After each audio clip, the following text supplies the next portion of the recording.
Hi everyone and welcome back to the KukieKnits podcast. My name is Ira and I'm your host. I'm coming to you from beautiful Sydney, Australia. It's a rather cloudy, gloomy, doomy day. So I'm having to film in this new location right in front of the window. So hopefully you guys can still see everything clearly. You are watching episode 22 of my knitting video podcast. If it's your first time here, hello. It's nice to have you here. And if you're a returning viewer, thanks so much for coming back.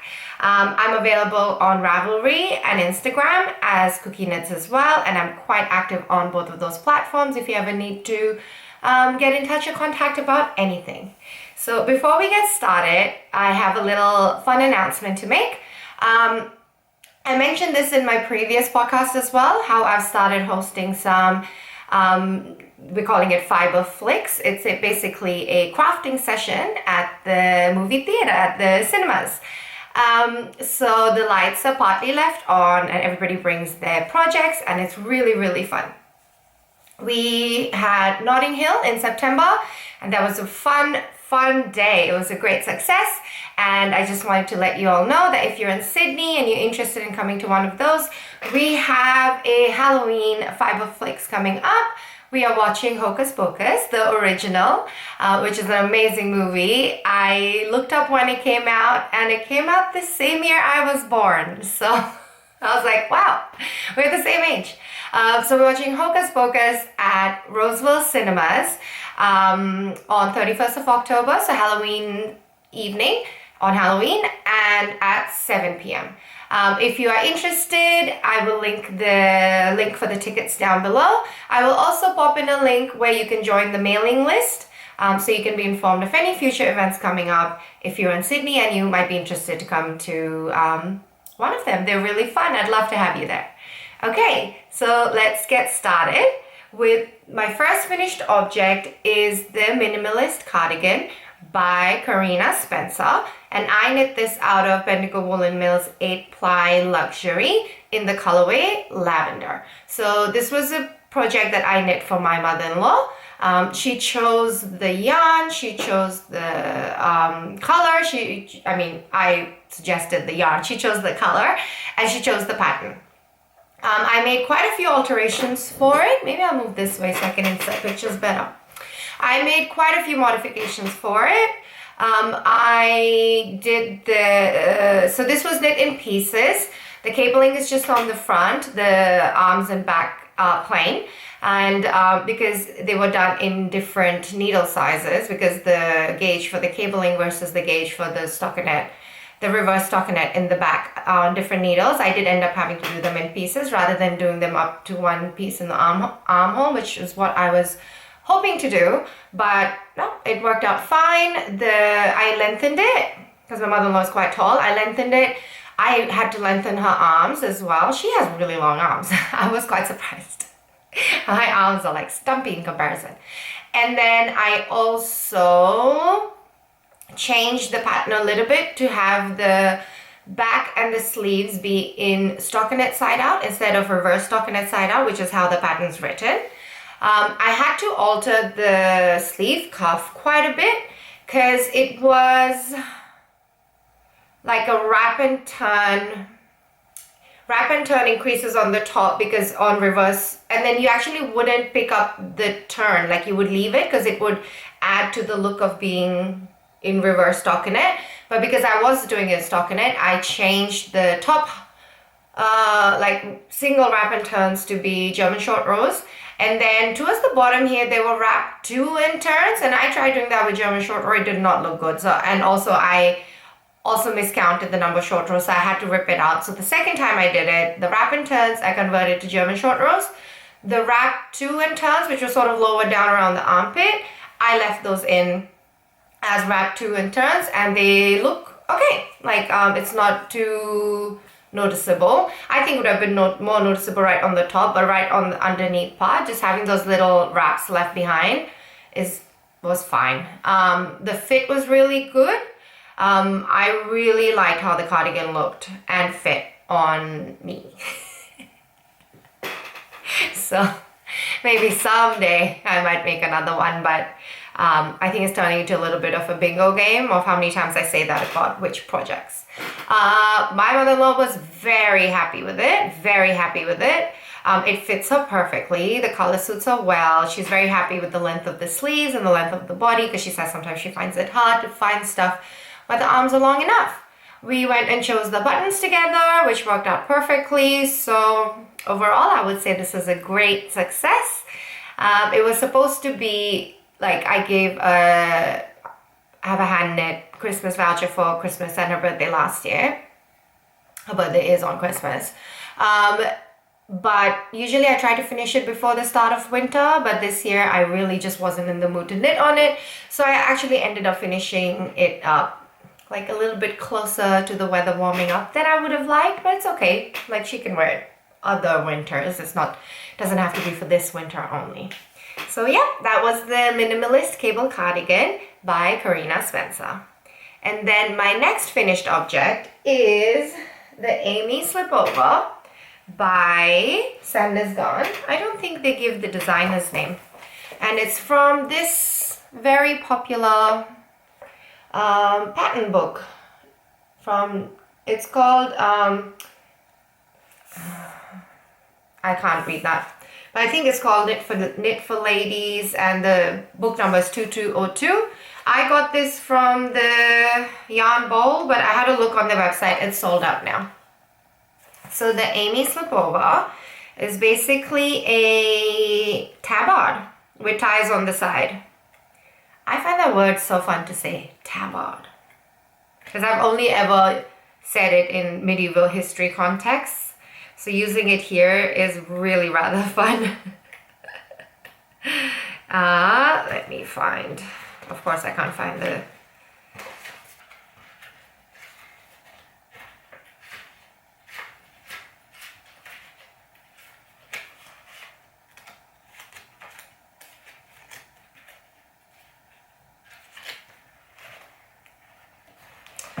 here we are. So this is the Amy Slipover. The pattern pictures are in black, so it's not as helpful. But it's basically a roll neck, tabard, flat front and back. You pick up ribbing around the armhole and you knit these ties. I knit mine in Juniper Moon Farms Patagonia, which is a 5-ply woolen spun organic merino in the colorway Rust. Here she is, my Amy Slipover. I changed the neckline to not be a roll neck. I don't think, I run quite warm anyway, so this being sort of like a open on the sides, just warm on the chest garment, I thought if it was really high up on the neck, I probably wouldn't like it as much. So I went with the shorter neckline. I did undo the bottom and add a bit more length as I was knitting it, but I still think it's a little bit too short. So I don't know how I feel about this one. I think I need to style it a little bit. I don't know if it's my choice in yarn, because the yarn they used was, I think like 4-ply and mohair. I think it's the superwash merino. Now I'm really just guessing. Amy Slipover. Here we are. The yarn is 100% Sunday, so that's a non-superwash merino and tin silk mohair. It looks a lot more flowier in the pictures, but mine's quite a woolly garment, which I'm okay with. I mean, I prefer wearing wool. I don't like mohair as much.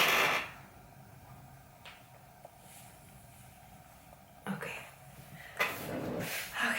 I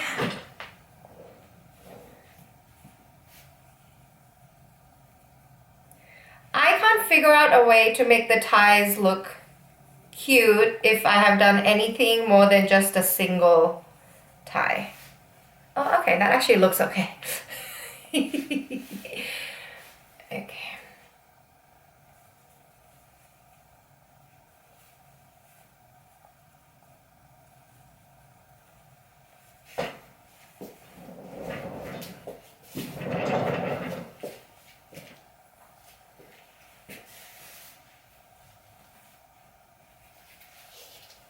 Okay, I think I can can work with it. Just picturing it with like a button down with a collar. I think it would be really cute. And I have been straying a lot from wearing these like warm tone rusty colors, but oh, I love how that looks. Okay, I feel better. I feel better about it.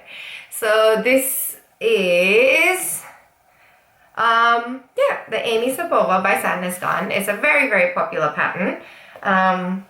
I was pretty happy to buy the book because I've ended up using, I think I will knit quite a few patterns from it. And then my last finished object is the Camisole number 7 by My Favorite Things Knitwear, which is what I'm wearing. So here we go. This is the one which is done in the broken rib with this detail.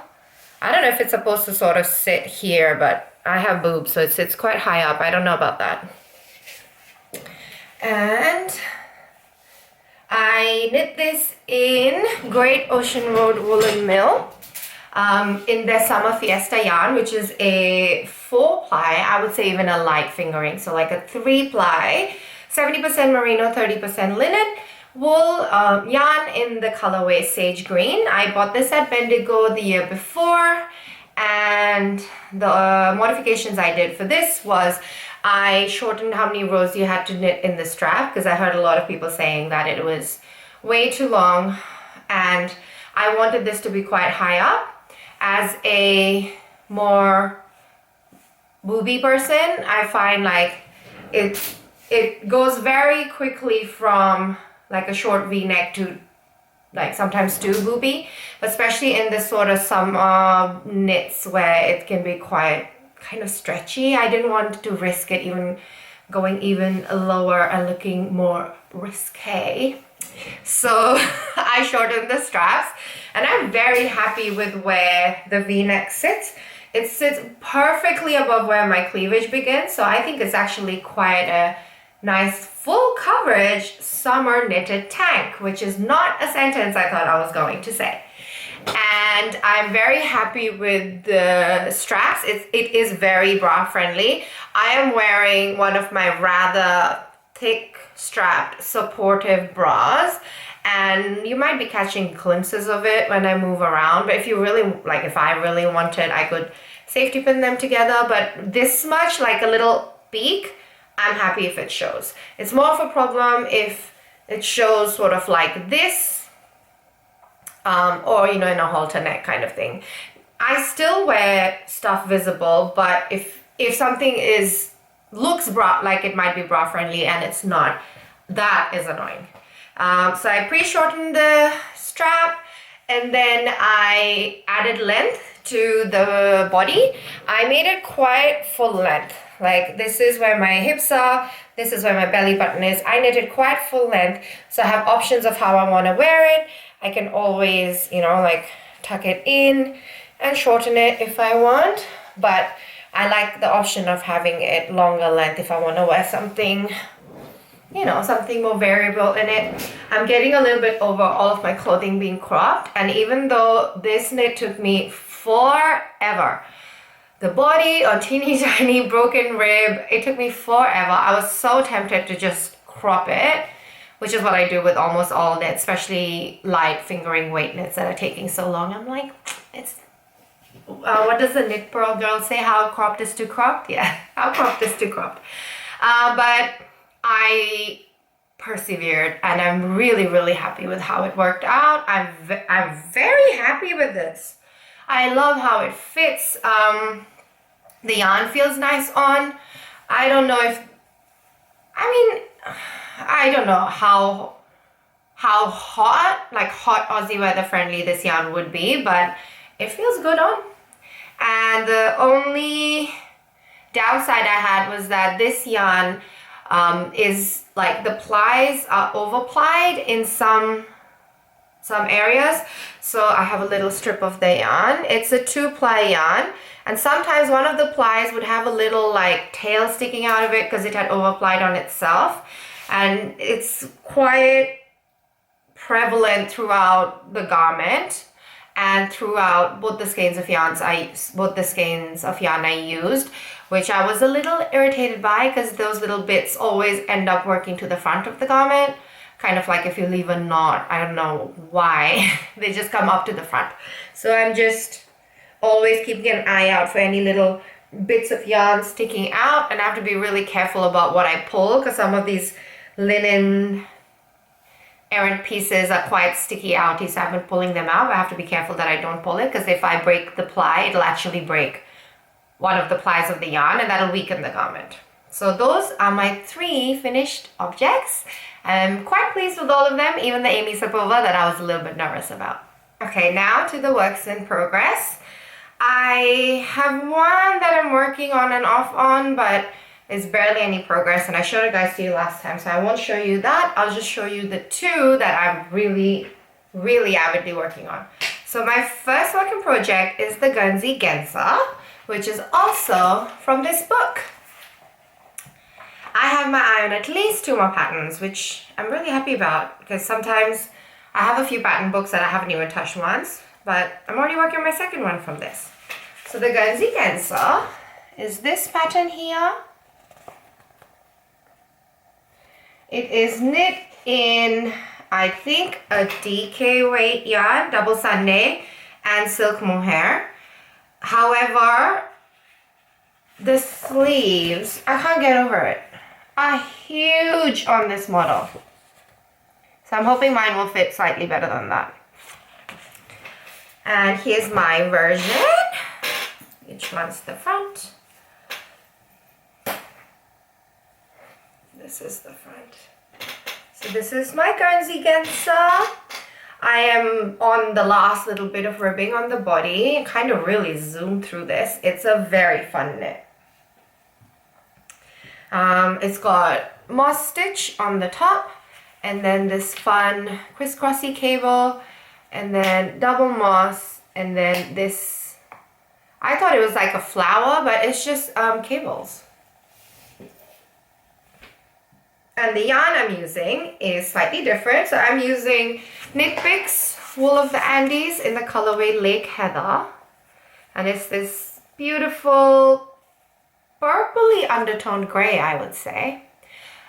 This was the yarn that I had asked for Christmas last year. And I think I asked for 12 balls. And for some reason, Wool of the Andes packed 21. Knit Picks packed 21 balls. I have enough to make 2 garments out of this. So this is a non-superwash 10 ply, so non-superwash worsted weight. So I'm hoping it'll have a little bit more structure and keep its shape a bit better than the official Sandnes Garn models. I saw a podcaster from Canada. Her name was Kat. She hasn't posted in a while. She was quite a few months pregnant, so I think she must have had her baby. But I saw her knit this jumper in non-superwash 10 ply in a gray, and I loved how it looked, and I also loved how it fit, like on the sleeves, on the shoulders. It wasn't huge. So I'm hoping mine will look like that. I'm definitely 100% inspired by her. This pattern is crazy. The sizing is crazy. I can't believe how much positive ease they recommend. Like they recommend, okay, they don't have a positive ease recommendation, but the smallest bust circumference of this, like the extra small, is 120 centimeters circumference. So I'm knitting an extra small because my bust circumference is 97 to maybe 100. Now I haven't measured in a little bit. So 20 centimeters positive ease is actually more than I would usually pick, but this is quite a loose, comfy drop shoulder garment. So let's see. I have not done a gauge swatch. It's already 120 centimeters. If it's a little bit smaller, perfect. If it's a little bit bigger, it's already big. It's just a little bit bigger. Don't do what I do. And I also haven't tried on the length before I'm finishing off the ribbing. That looks okay. And it'll flatten a bit because there's a lot of knits and purls rows It'll lengthen a bit, I think. It will turn out however it turns out. The body instructions were pretty okay. I've read the sleeve instructions ahead. I'm a little bit hesitant. So once I finish this and I pick up the sleeves, we'll see how it goes. And then my next finished object, which is in my little Mickey and Lou patchwork bag that I've had forever. I love this thing. I am knitting another one of the Colorwork Cuff Club from Summer Lee. And I am knitting the October design. I did not knit the September design. It didn't call to me as much. I really like the version that, there were two. So there was a pattern on the cuff and then the rest of the sock was in striping. Or there was an option where you could take the cuff pattern all the way down. I loved how that looked. But that had an afterthought heel and I was already trying to finish stuff in September and I've never done an after heel thought before. And I wasn't particularly feeling like doing a full colorwork sock. So I didn't do it, but hopefully I come back to it someday. October as well, she released two charts. So the Colorwork Cuff Club is CCC, the Colorwork Cuff Club, started in August and it's a one-time purchase and you get a new Colorwork Cuff sock in your inbox every month. But in August she released two because it was the beginning debut month, and then September she again kind of released two. Like she had the main version and then the option to do the colorwork the whole way down. And then October as well, she released two. She had like a tomato or an apple. I think it's an apple and a little ghost, which is the one I'm doing. He's so cute. So right on time for Halloween.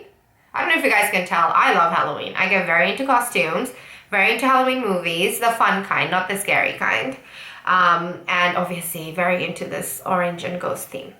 So the main colorway, I could not believe how perfect this colorway was. I had this all from stash already. That's the other reason why I was hesitant over the September sock. I didn't feel like I had anything I could do it out of stash, and at the time I was on a no buy because I was doing a no buy with a friend till we finished a few projects. I think it was 2 big projects and 1 small, and I finished that now, and you'll see that because I have a lot of stash acquisitions.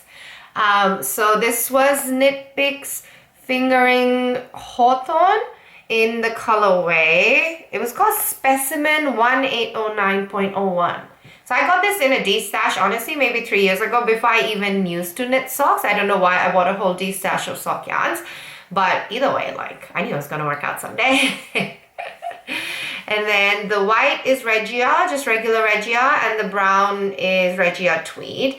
And this is the first time I've done a 3-color colorwork because I did the ghost eyes and mouth in this same brown tweed in 3 colors. And that was okay. So, and the sock fits really well. Decided to go with a little bit of a fun toe. Kind of reminds me of, what's that American candy? Candy corn? Don't take my word for it because I cannot actually recall the colors in a candy corn. I know there's an orange and a white. I don't know what the third color is, but to me this is kind of giving candy corn. Whatever that is. I always want to know what that tastes like. Is it chewy or is it hard? Because if it's a chewy candy, I could definitely get into that stuff. And I'm on the second one. I'm doing the gusset. I've already done the heel. The heel is just a regular heel flap and gusset. And the little ghosties. Ooh, it's a haunting. Anyways, that's my last whip. Only 2 and 1 little stockinette thing that I've made barely any progress on, so there's no point of showing you guys. And then coming to the bit that is going to take up probably most of the episode today. Once I finished my yarn no buy, I kind of went a little bit bonkers. But I've decided after all of this, I'm back on a no buy till the end of the year, and I'm going to ask for some yarn for Christmas, and I'm just going to knit through because I'm actually feeling very motivated to knit through some of the things on my queue and use up some of the yarn I have because I really want those things. I've always wanted those things that I wanted to knit, that I bought yarn for, but at the moment, like, I'm really feeling like finishing some of the older projects and cues, like older patterns and yarn that I have to make stuff. So the first thing I did was I got some yarn from a D-stash on Ravelry. Mostly I wanted this one. Oh, it's a sock set from Rainbows and Sprinkles, and this is in the colorway 90s mixtape. It is so fun. And this is a 75% merino, 25% nylon base, which is my preferred base on socks. I like how it's a good balance between soft and how it wears. So I like 75-25s. It's so cute. And then the other stuff in that same Ladies D stash that I just popped into my bag because it was quite well priced was, I've got 4 of these. This is Holst Garn Coast, which is 55% wool and 45% cotton, and it's lamb's wool, so 55% lamb's wool in the colorway Petal, this lovely, like, soft purpley pinky color. I've got 4 of those, which is more than enough to make like tea held double, so in a DK weight gauge, like an 8-ply gauge. And then the last thing I got from the D stash was some drops cotton merino, which is a yarn I've never tried. I've got 3 of these, and this is the colorway 21. And I want to stripe it either with this or with my next acquisition, which I'll show you. And then the next thing I got was some yarn from a sale that one of my favorite dyers was having. So this is Natural Yarn Co., which is Alicia. I have a couple of fade sets from her that I haven't used at all because I don't know what to make, but I do know what to make now, and I bought the other yarn to go with it, and that's one of the projects on my I want this done list, so I will get around to knitting it. However, Alicia was having a sale on her botanically dyed 8-ply Pima cotton, so I got these. They were down to $18 from $36, so how could I say no? In this lovely color, I think it was called Lac-Light. I was originally planning to stripe this with this. I'm not sure about the tone. Actually, that looks nice too. So I'll have to look at the yardages and see, because I have one t-shirt in mind for like a solid color, and I have one in mind for striping. So depending on which one works better with the yardages. Yeah, because I can stripe this with either. I think they look good. This one makes this look a little brighter, and this one makes it look a little bit more dusky purple. But I like how it looks both ways. What do you think? So depending on the yardages, some sort of solid and stripy cotton teas will be coming up on my channel. And then we had Fibre Fest this last weekend in Wyong. It was really, really fun. I went with my friend Vera. I helped her man a stall a little bit. It was actually quite funny how much I know about her patterns because we're in the same knitting group and we talk about knitting all the time. So hello to people that I might have met there. It was really fun. And of course I did a little bit of a shop. I had already put in a pre-order with Mel from 3 Cats Yarns because she announced that she will be closing her shop for a year. And that Fibre Fest was going to be her last market before she closes. So I've always wanted pretty much everything Mel dyes, but this was my time to put an order in. So I got 3 skeins of, this is 80% superwash merino and 20% nylon in this lovely color called Green Moon Moth. It is, it kind of almost looks like it's glowing, which I'm very into. To make some sort of garment, I don't have anything in mind, but I bought 3 because I figured that yardage would be enough to cover me with something. And then I also ordered some sock yarn in the colorway Graffiti. And this is 75/25, which is, like I said, my preference for sock. I actually ordered 3 of these, and 2 of them are birthday presents for my friends. And 1 is for me. And I had sent this in a yarn swap with my friend Marina from the Strawberry... Oh, what's her podcast name? She's also a hand dyer. She lives in New Zealand. Strawberry Patches, from the Strawberry Patches podcast. And she knit hers up into a sock, and I was obsessed with how it looked. It's just such a fun... I clearly have like a type in in like the white with fun color speckles. So this is Graffiti from 3 Cats Yarns. And then while I was there, I thought I was pretty restrained. I actually didn't walk around too much because I didn't want to see what was there. But I got some extra sock yarn. One of my friends in my knitting group, Janet, had knit a pair in these. This is the Onion Knit Nettle sock yarn. So it's a nylon-free sock yarn. 70% organic wool, 30% nettle fibers. In this lovely color. The color is 1125 on here. But when I went on the shop's website that I got this from, the color numbers look different, so I don't know. Like here it clearly says 1125. But it's this lovely orangey color.